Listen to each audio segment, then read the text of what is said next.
ಬೀದರ್ನ BRIMS ಆಸ್ಪತ್ರೆಗೆ ಲೋಕಾಯುಕ್ತ ದಿಢೀರಾಗಿ ಭೇಟಿಯನ್ನ ನೀಡಿದ್ದಾರೆ. BRIMS ಆಸ್ಪತ್ರೆ ಅವ್ಯವಸ್ಥೆ ಕಂಡು ಲೋಕಾಯುಕ್ತ ಬಿ ವೀರಪ್ಪ ಗರಂ ಆಗಿದ್ದಾರೆ. ಡಾಕ್ಟರ್, ಇಂಥ ಹಾಸಿಗೆ ಮೇಲೆ ನೀವು ಮಲಗ್ತೀರೇನ್ರಿ ಅನ್ನೋದಾಗಿ ಡಾಕ್ಟರ್ನ ಪ್ರಶ್ನೆಯನ್ನು ಕೂಡ ಮಾಡಿದ್ದಾರೆ. ಸಡನ್ ವಿಸಿಟ್ ಅನ್ನ ಕೊಟ್ಟಿರುವಂತದ್ದು.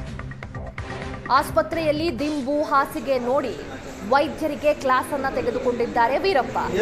ಕೋಟಿ ಹಣವನ್ನ ಏನ್ ಮಾಡ್ತಿದ್ದೀರಿ? ಬೆಡ್ ಇಲ್ಲ ಅಂದ್ರೆ ಹೇಗೆ? 6 ಅಂತಸ್ತಿನ ಕಟ್ಟಡದಲ್ಲಿ ನೀರಿಲ್ಲ ಅಂದ್ರೆ ಹೆಂಗ್ರಿ ಅನ್ನೋದಾಗಿ ಪ್ರಶ್ನೆಯನ್ನ ಕೂಡ ಮಾಡಿದ್ದಾರೆ. ಹಾಸಿಗೆ ಇಲ್ಲ, ನೀರಿಲ್ಲ, ರೋಗಿ ಸಂಬಂಧಿಕರಿಗೆ ಆಸನದ ವ್ಯವಸ್ಥೆಯೂ ಇಲ್ಲ, ಹೇಗೆ ಆಸ್ಪತ್ರೆಯನ್ನ ನಡೆಸ್ತಿದ್ದೀರಾ? ಕೋಟಿ ಹಣ ಎಲ್ಲೋಯ್ತು ಅನ್ನೋದಾಗಿ ವೈದ್ಯಾಧಿಕಾರಿಗಳಿಗೆ ವೀರಪ್ಪ ಪ್ರಶ್ನೆಯನ್ನ ಮಾಡಿದ್ದಾರೆ.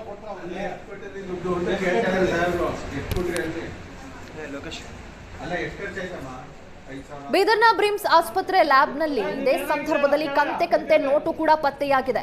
ಉಪಲೋಕಾಯುಕ್ತ ಬಿ ವೀರಪ್ಪ ಭೇಟಿ ವೇಳೆ ನೋಟು ಪತ್ತೆಯಾಗಿರುವುದು. ಲ್ಯಾಬ್ ಟೆಕ್ನಿಷಿಯನ್ ಸಂಜು ಕುಮಾರ್ ಬ್ಯಾಗ್ನಲ್ಲಿ ಕಂತೆ ನೋಟ್ ಇದೆ.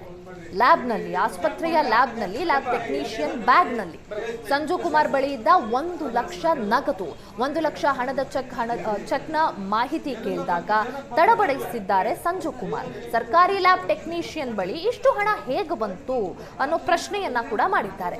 ಸರ್ಕಾರಿ ಆಸ್ಪತ್ರೆಗೆ ಇಷ್ಟು ಹಣ ಹೇಗೆ ಬಂತು ಅನ್ನೋದಾಗಿ ಅಧಿಕಾರಿಗಳಿಗೆ ಇದೇ ಸಂದರ್ಭದಲ್ಲಿ ಕ್ಲಾಸ್ ಕೂಡ ತೆಗೆದುಕೊಂಡಿದ್ದಾರೆ.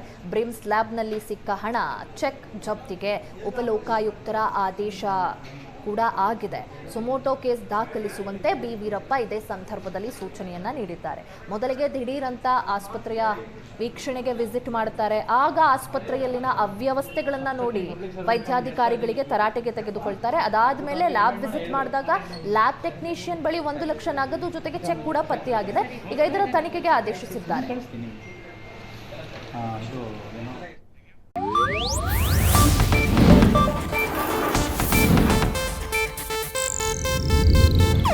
ಇದು ಏಷ್ಯಾನೆಟ್ ನ್ಯೂಸ್ ನೆಟ್ವರ್ಕ್ ಪ್ರಸ್ತುತಿ.